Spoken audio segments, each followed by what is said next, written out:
and you tell me if it's a narrative that we should bet on or a narrative that we should leave in the alley and Okay. say, okay, that one's a little overblown. So narrative number one, no top 2 seed that started the season unranked has ever made the Final Four.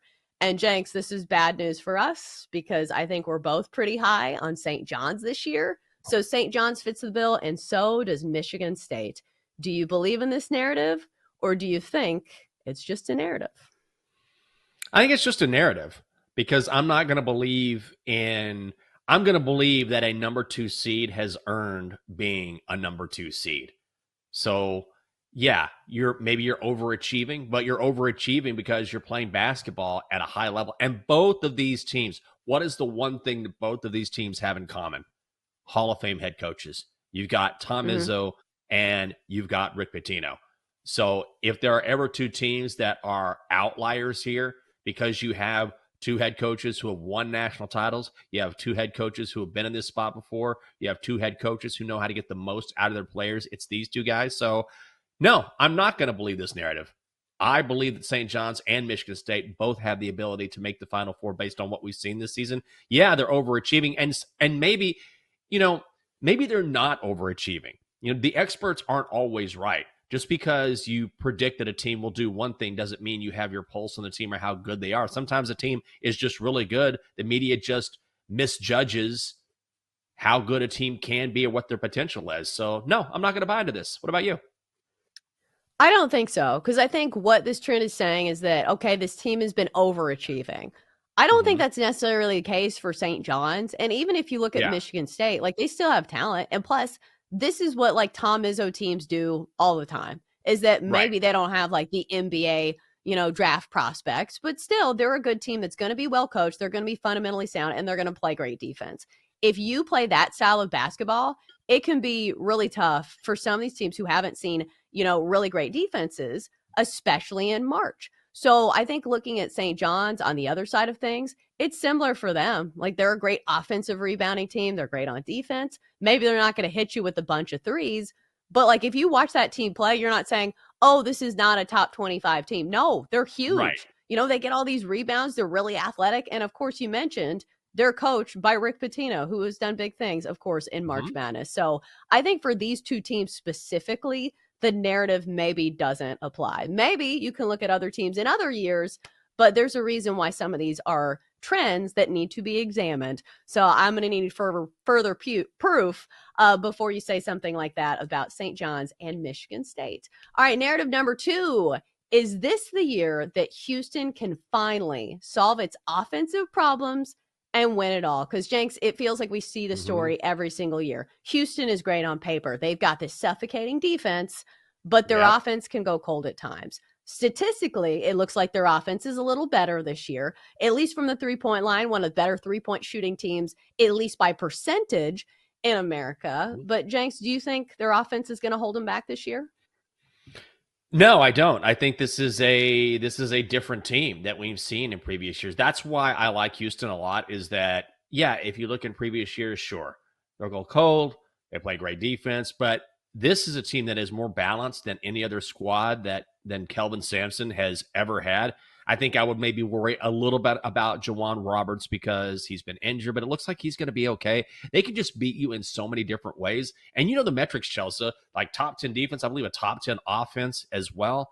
We've seen everyone from, if it's not Juwan Roberts, it's Emmanuel Sharp, then it's LJ Cryer, or it's Milos Uzan. They have so much offensive talent that kind of gets lost because they play such great defense. So I think this year is different for Houston. And also they've just blown through the Big 12, which may not be the SEC this season, but is still a very strong basketball conference, which speaks to their resolve and their strength. So I am all in on Houston. I have them winning the national title. Yeah, I think if they don't win, it's just simply because maybe they don't play well in a single game, but it's not because their offense isn't good.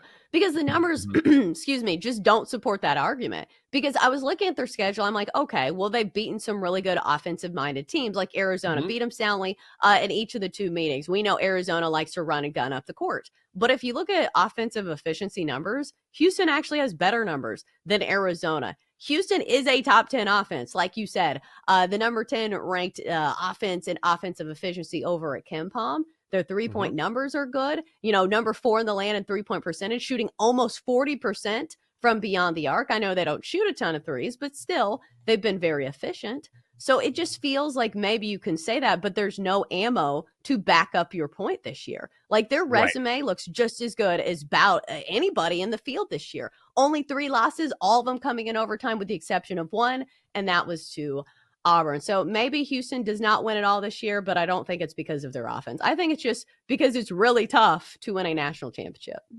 Yes, I think that's exactly it. And sometimes a team just, they run into a team on a hot streak. It's hard to win a national title.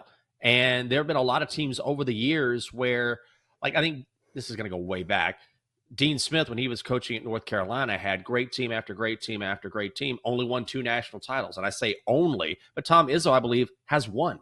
So these are 2 of the greats. And you make this assumption they've won multiple national titles. Not necessarily the case. It's just very, very difficult to do. For every Mike Krzyzewski, there is another great coach or 2 who's won maybe a title, but they're revered because that road to do so is exceptionally difficult. So I'm not going to punish Houston or any other team just because they've had a couple of good runs and haven't won it all. I think this is the year they could do it, but it's not easy to do, obviously.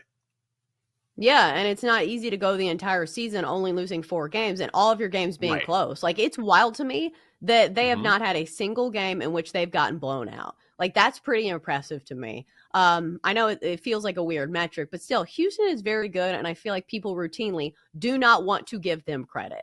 All right, so on to our next narrative. So this year, I feel like this especially rings true, is that, well, maybe not ringing true, but it feels like a big narrative this year.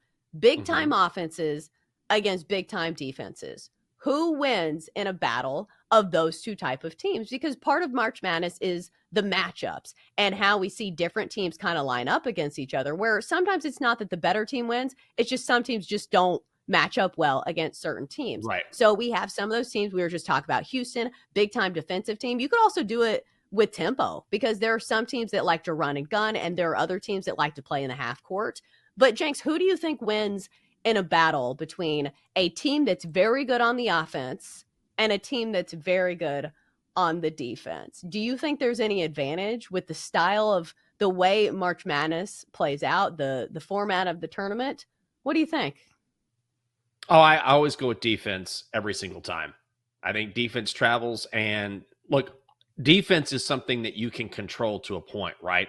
Like offense, sometimes you just have a cold shooting night. If you have a cold shooting night and you're a team that relies on offense and not a lot of defense, like you just want to outscore teams, I feel like Arizona fits that bill, where if they get hot, they'll run up and down the court and they can beat you, but they're not going to play a lot of defense, or they don't shoot efficiently.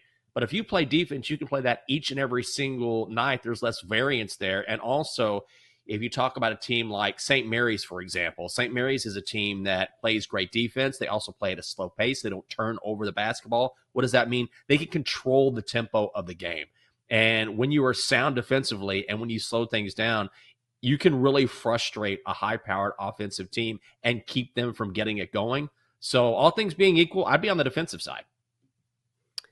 I think it's tough because it depends on the situation for me. I think defensive-minded teams are more liable to be upset by worse teams simply because, when your offense goes cold, obviously you got to score points to win the game. So I think that if you have a team that's really good defensively, I think some of these smaller schools actually have a chance to beat them. Like we've seen it with Tennessee this year. They've lost to teams they had no business losing to because in the first half, they can't make a single shot. We saw that last night with San Diego State. If the other team makes their threes, San Diego State is not going to claw back and win that game because they are a defensive-minded team. So especially this year when we have all these high-powered offenses coming out of the SEC, I don't know. I think I side with the offenses this year. And look at the number 1 overall seeds. Like Duke has a great offense. Auburn has a great offense. Florida can run a gun with just about anybody. I don't know. Houston's really the only team that doesn't fit that mold. It'll be interesting to see, but we have seen this in history is that you need a balanced team. You cannot just be good on offense. You cannot be good just on defense because what is the metric? 11 of the last 13 national champions have been top 40 in offense and defense. So, Jenks, I think, the answer is somewhere in the middle. Well, I think it's true. And also, if you think about those teams that you mentioned, like Duke and Florida, for example, like they are incredibly balanced. Like offense always gets the attention.